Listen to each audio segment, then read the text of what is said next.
ایک بزرگ تھے، وہ دریا کنارے وضو کر رہے تھے۔ ایک بچھو تھا جو ایک لکڑی پر تیرتا ہوا، کبھی پانی کے ہچکولوں سے وہ ڈوبتا بھی اور کبھی لکڑی کو تھام لیتا، یوں پانی کے بہاؤ پہ جا رہا تھا۔ تو ان بزرگوں نے دیکھا تو ہاتھ ڈال کر کے اس کو نکالنا چاہا، تو اس نے اپنی فطرت کے مطابق ان کے ہاتھ پہ ڈنگ مار دیا۔ درد کی شدت سے ہاتھ جھٹکا تو وہ گر گیا، تو پھر ڈوبنے لگا تو پھر پکڑا اور پھر اس نے ڈنگ لگا دیا۔ 7 مرتبہ اس نے ڈنگ مارا اور آپ اس کو نکال کے 8ویں مرتبہ باہر نکالنے کی کوشش کر رہے ہیں۔ تو مرید نے کہا جو پاس بیٹھا تھا، حضرت یہ بار بار آپ کو ڈنگ مارتا ہے اور آپ اس کو نکالنے کے لیے کوشاں ہیں۔ فرمایا وہ اپنی بری فطرت سے باز نہیں آتا، میں اپنی اچھی عادت سے باز کیسے آ جاؤں؟ تو لوگوں کے ساتھ رویہ اچھا رکھے، وہ جو بھی رویہ رکھے۔ ہم کہتے ہیں کوئی اینٹ اٹھائے گا تو ہم آگے سے پتھر اٹھائیں گے، تو یہ کیا کمال ہوا؟ لوگ کہتے ہیں تم 1 قدم پیچھے ہٹو گے، میں 10 قدم پیچھے ہٹوں گا، تو یہ کیا کمال ہوا؟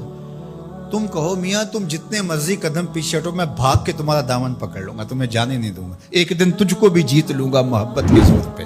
ہم کہتے ہیں کہ فلاں میرے ساتھ اچھا سلوک کرتا ہے تو میں بھی اچھا کرتا ہوں، فلاں کا سلوک میرے ساتھ اچھا نہیں ہے تو ٹھیک ہے، جس طرح وہ چلتا ہے میں بھی اسی طرح چل رہا ہوں۔ یہ تو پھر برابری ہوئی۔ اگر کوئی برائی کے ساتھ معاملت کرتا ہے تو آپ بھی اس کے ساتھ ایسے ہی کرتے ہیں، تو برائی میں برابر ہے۔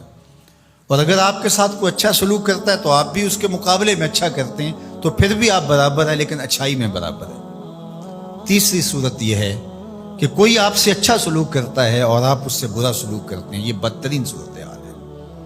اور سب سے بہتر صورت کیا ہے کہ کسی کا رویہ تلخ بھی ہو، کسی کا انداز نامناسب بھی ہو، کوئی آپ کے ساتھ برا سلوک بھی کرتا ہو لیکن آپ اس کے ساتھ اچھا سلوک کرتے ہیں۔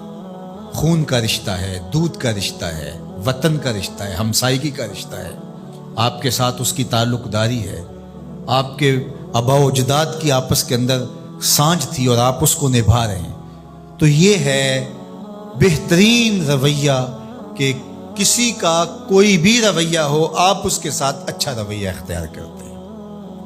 حضرت عقبہ بن عامر رضی اللہ تعالی عنہ کو حضور نے ارشاد فرمایا تھا، سل من قطعک واعط من حرمک واعف عن من ظلمک۔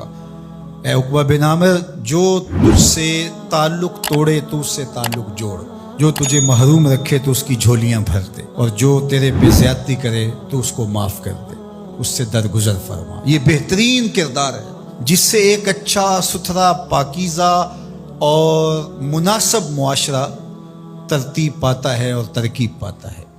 تو میرے اور آپ کے آقا و مولا نے ہمیں یہ تلقین کی، بلکہ فرمایا جو یہ چاہتا ہے کہ اس کی عمر میں برکت ہو اور رزق میں اضافہ ہو، وہ رشتہ داروں کے ساتھ سلوک اچھا کرے۔ یہ راز ہے عمر میں برکت کا اور رزق میں اضافے کا۔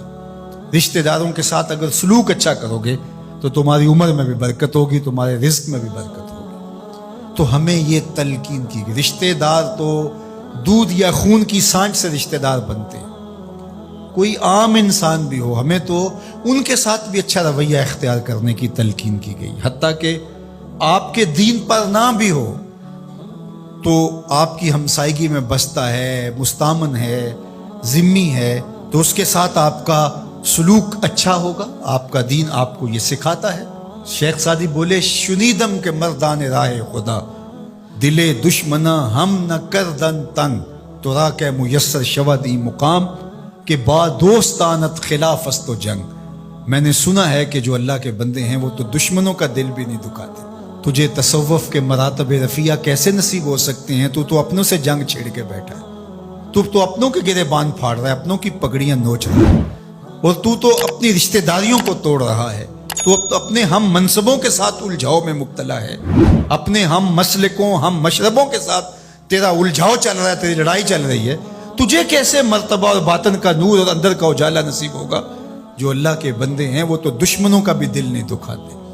انسان تو انسان رہے، وہ تو جانوروں کے ساتھ بھی رویہ اچھا رکھتے ہیں کہ یہ اللہ کی مخلوق ہے۔ مخلوق ہونے کے ناطے سے الخلق و عیال اللہ، تمام مخلوق اللہ کا کنبہ ہے، اور اس کے ساتھ اس نے سلوک، ان کا کچھ بھی رویہ ہو۔ حضور کے غلام اور اسلامی معاشرہ، اس میں یہ کس طرح چیزیں پنپ سکتی ہیں کہ ہم نفرتوں کو فروغ دیں اور کہیں کہ نہیں ہم ایسے کر دیں گے، اس نے میری طرف یوں دیکھا ہی کیوں ہے، لہٰذا میں تو اب اس سے ساری زندگی ہم کلام ہی نہیں ہوں گا۔ تو رویوں کی خوبصورتی اور صلہ رحمی یہ ہمارے دین نے